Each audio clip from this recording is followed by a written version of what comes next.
শুধু প্রফেসর আমির হোসেন স্যারের প্রতি গভীর শ্রদ্ধা নিবেদন করছি।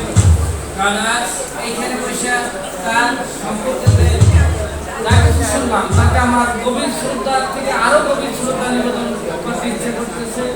তার একটা গান শুনে আমি মুগ্ধ হয়েছি, শরৎ মাহিনী সময় শব্দ। আমি সকলের প্রতি গভীর শ্রদ্ধা নিবেদন করছি। আমি একটা গান লিখেছি, গান না, আমি একটা কবিতা পাঠ করছি। কবিতাটার নাম হলো শুন মনের কথা। আমি চায়ের দোকানদার গোলাম মওলা শিকদার, ছোট্ট একটি কথা, মনে নিবে না ব্যথা, কারোর মনে নিবে না কষ্ট অযথা, তবে সেই ব্যথা নিজের বুকে লাগবে কথা। প্রকৃতির চিরন্তন নিয়ম এমনটা, সততা শৃঙ্খলা ন্যায় নৈতিকতা এগুলো মানবিক কথা। সুতরাং বিবেকের বিবেচনায় সম্পূর্ণ করো কথা কার্য, তোমার নিজের বৃত্তি পাবে ধন সম্পদ মান সম্মান ঐশ্বর্য। আমি সকলের কাছে থেকে বিদায় নিচ্ছি। আমার জন্য দোয়া করবেন।